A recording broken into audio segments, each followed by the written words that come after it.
What So, else? So where did this idea come from? Life Weaver. Life Weaver.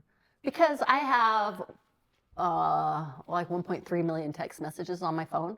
And I have on WhatsApp, because my maiden name's Whitaker. And so they call it WhatsApp. Pretty good. Pretty good. Was that? And so I have a thread with my mom and my 4 sisters, and then I have a thread with my mom and my 4 sisters, and all the nieces and all the aunties and all the women in our family. And so I've always just lived my life as, oh, the kids have, Jackson has a piano recital, and then I take a picture, send it to my family, send it on WhatsApp. And so that has been my journal for all of these years. And so, 14 years ago, I realized that this needed to happen. And the technology wasn't there, and so it took all this time. And me getting Lyme disease and laying on this couch for almost a year, it was horrible. Several months where I just couldn't even watch TV, and I was on X. No, you watched some TV. Maybe didn't enjoy it, but you watched it. Sometimes. Girlfriend can stream. She can binge. For a year. I couldn't do anything. I couldn't Which work. is funny because growing up, she didn't have a TV, and it's always kind of the same. It's like, I don't watch TV and stuff. But she caught up. She finished the whole internet. The turntable. The turntable. It did. The internet. Anyway, I was on there on X reading about AI, and it all just hit me. And I was like, it's possible now. I had the idea on a Saturday at 2:00. On a Sunday, I had incorporated, and on a Monday, I had hired programmers. This is what happens, like legit. Go ahead. I was gonna say, this is that fast pace I'm talking about. You guys growing up with. It's kind of like, oh, here's an idea, and we're doing it. I mean, there were so many times as we're doing business and stuff, and she's always like a little frustrated, like, why is Jeff like keeping up, or why is he doing this or whatever? And so I'll be like, hey, Marisa, I found this thing or whatever, we need to do this shit. I already did that 3 months ago. And then she's all typing, it's like, So rude. and so like, if, I'm not like that. no, you weren't like being rude. It's just like, you already did it. I'm like, what? And so with the advent of AI and stuff, like we've started several companies like we talked about, but to do everything to start a company, it's a lot of work, a lot of paperwork, a lot of stuff, a lot of money, all the stuff. But because of AI and the business plan, you could just write all this stuff. It was overnight. And I'm like, well, I guess we're doing this. I don't even know what it is, and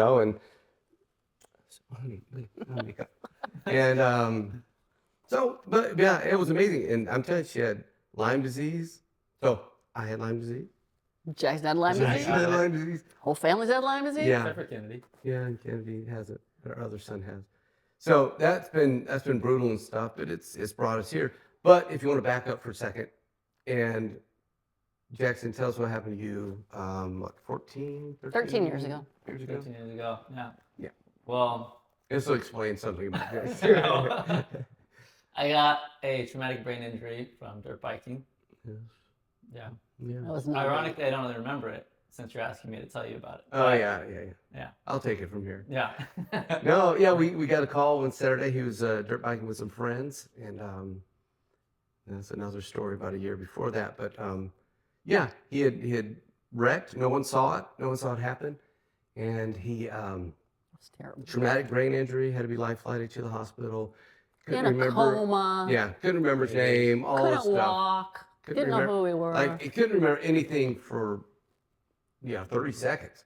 It was like 50 First Dates, that movie, but just like 1,000 times a day, And then after a while, it was terrible, but he was able to, finally, we saw that he was going to be able to recover and stuff. And he has since, he graduated high school, graduated college, served a mission for our church. He learned Spanish. I mean, just, It's a miracle. He's a total miracle. Good job, But honey. during that time, you were able to document things with the family and stuff, and and that kind of led to this as well. Well, right? yeah, because when he didn't know who he was, he didn't know what he laughed at, he didn't know, so his phone, his digital footprint, which we talk about a lot in Life Weaver, was kind of a lifeline, because I remember there was, what were those called back then? Vines? Vines.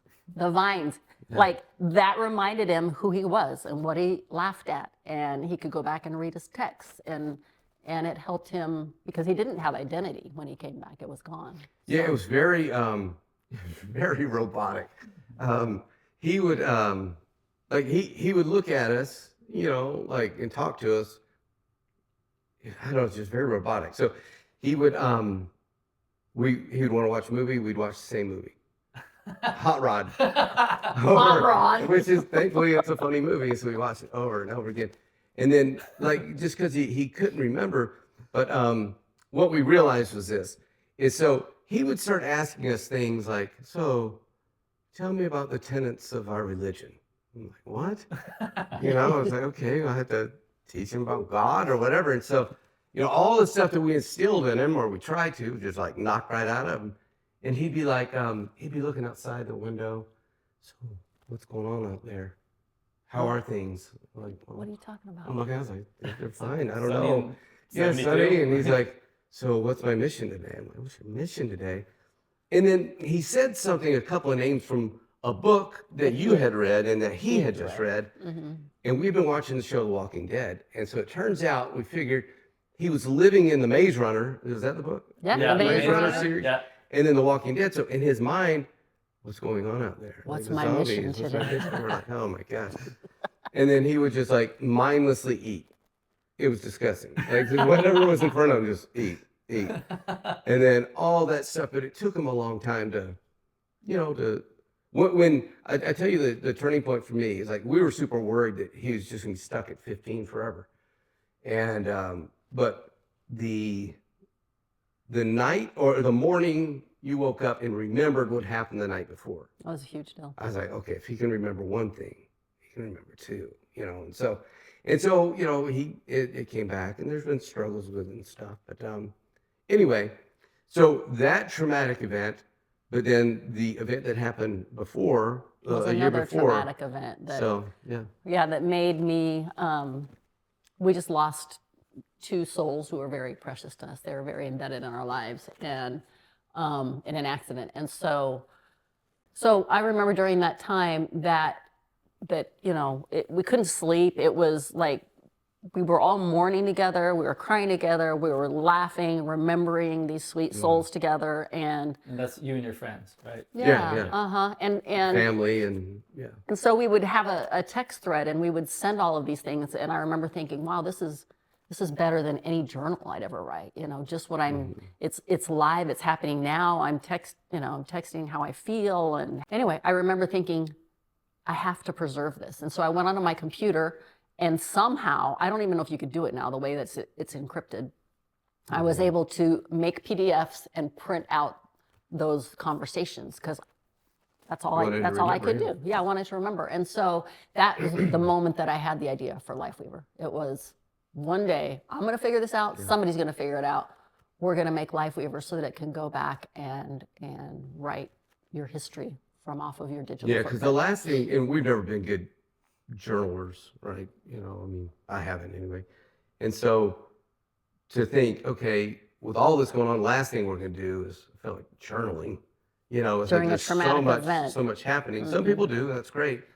But I think we were talking about this last night, and the way I look at our AI, or not AI, but our digital footprint and all this stuff, is we came up with digital hoarding.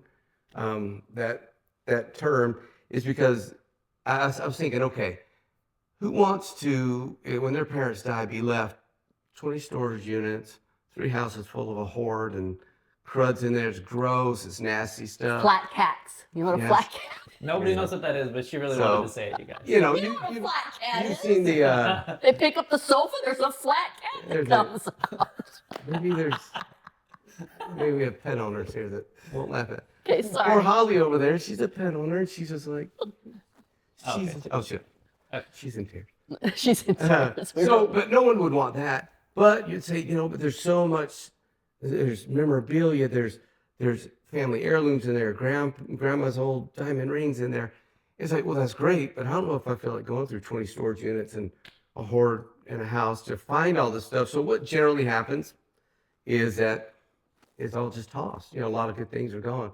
And so while most people aren't hoarders, we say that we're kind of digital hoarders. So let me check at my phone somewhere. So anyway, so we got this, and the way I look at it is that we are producing, we're taking pictures all the time, pictures, and then we have texts, and then we have notes, and then we have Emails. files and emails, all this Voice stuff, recorders.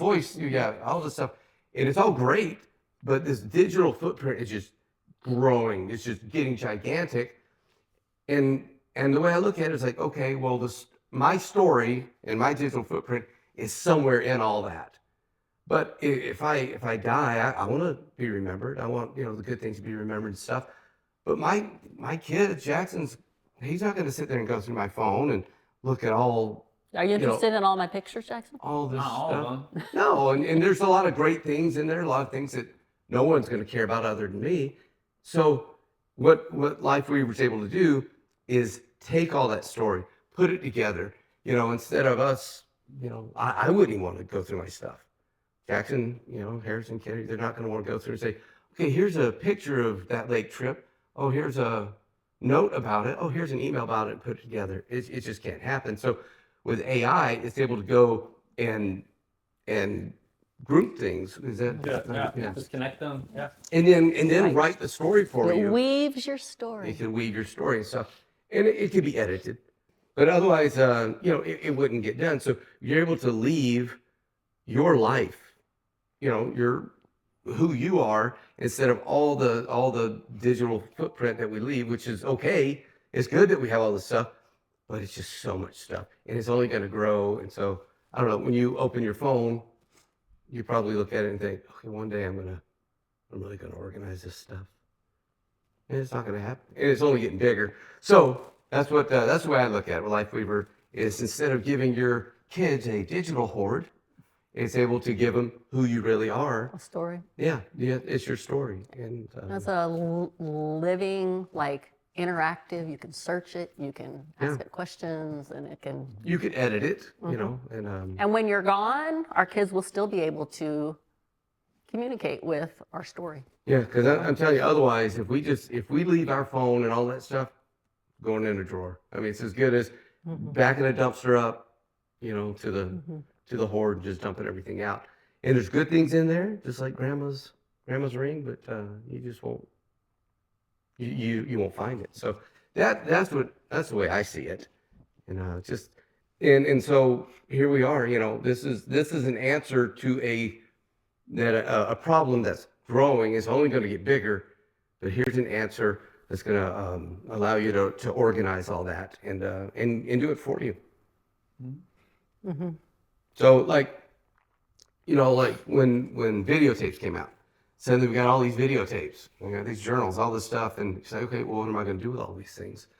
And you can't do a whole lot with them unless you digitize them. But now it's all together. It's all in one place, and you could do it. It does it for you, and it leaves something that's awesome. And there's so many ideas I have for Life Weaver. I've got the next 5 years mapped out, and I can't wait. I need it done. I need it done now. Okay. All right, let's talk about your funny friends, because you have lots of very funny friends, and I have funny friends too. But our friends are very, very important to us. Twice a week, Tuesday nights and Thursday nights, we go play music bingo and then trivia on Thursday nights. We don't go all the time just because our lives are a little bit nutty, but we try to go. And our friends are really good about going Tuesday, Thursday nights. And it's just such a great way to, we're empty nesters now. So it's been fun to date again and enjoy. Get out of the house and go to a buffer. Go to a buffer. Have some friends to buffer between us. When you're empty nesters, you look at each other and you're like, we good? We good. You still like me? Oh yeah, I remember you. Yeah. So, but I don't know, friends. What else? I don't know what else you want to say about friends. Jackson, I don't know. Talk about your siblings, Harrison and Kiki. Let's see. So Harrison, like we said, he's 23. He is, how would you say, very much himself. I don't know. He's just a goofy kid. He's always been super, super happy, super-go-lucky. There's a famous picture, actually, of when I'm in my coma. I'm in a coma. Right. We don't know if I'm going to wake up, you guys. We don't know if I'm going to wake up. That's right. It's horrible. My mouth is gaping. I'll do it for you. Like And you that. had you're intubated. Was I and intubated? then, a neck brace. Yeah, and my brother comes up and he just like takes a selfie. He's like, Yeah. So glad my brother's gonna be yeah, okay. he posted on Instagram. He's He in says, a coma. he says, selfie Saturday with my bro. So glad he's okay. Yeah. Has no clue. No We don't clue. know if I'm waking up, right? So Yeah. I feel like that kind of explains Harrison. He's you know? just such a mean, happy-go-lucky kid. Yeah, happy. He loves cars. He's very, very good at cars. When he gets into something, he gets into it. He knows it. Just goofy kid. And then Kennedy, she's 19, right? About to be 20. She's like, if she gets something in her mind, it's gonna happen. You know. She's A little bit like you. yeah, a little bit like mom. Yeah. She's really good at the guitar. Like she's amazing at guitar. She practices it all the time. She's really good at singing too. She's got some music like genes going for her, you know. Yeah. She loves being outside. She loves sports, you know, all these things. So she just has so much life in her. And the three of them, what I'm so happy about is that Jackson and Harrison are roommates. Like they're not even in the same apartment; they're in the same room. And you've done that for, I mean, It's a few since Harrison went to school. Yeah, just while we were on our mission, really. Yeah. I mean, in my freshman year of college, yeah. Yeah. And so they've lived together, and then Kennedy comes over there all the time, and then they'll FaceTime us. And it's so fun to see them being friends. That makes me happier than anything in the whole world. Yeah, so Jackson, he recently graduated, and it took him a while to graduate because he was Lyme disease. Lyme disease. He got sick, had to take a couple of years off. I mean, it was brutal, but one of the blessings, if I may be so bold as to say it was a blessing, is that by the time like growing up, we never thought you were going to be in college with Kennedy. Like there's that age gap. You're like, well, that's never going to 8 overlap. years. Yeah, 8 8 years. It doesn't happen. But it ended up overlapping. You guys were all out there. And one of the worries I had, no, not big worry, but it's like growing up, you know, you and Harrison were pretty close, you know, two boys and all that stuff. And Kennedy was always hanging around, but I wanted to make sure that she felt like she was Part of the group. Part of the group, you know? And so with you guys being out there and then she comes out there, it's been one of the blessings of my life to see you guys grow so close and to become actual friends, you know, in an adult setting away from the parents and get along and stuff. So that's been really cool. Really good blessing.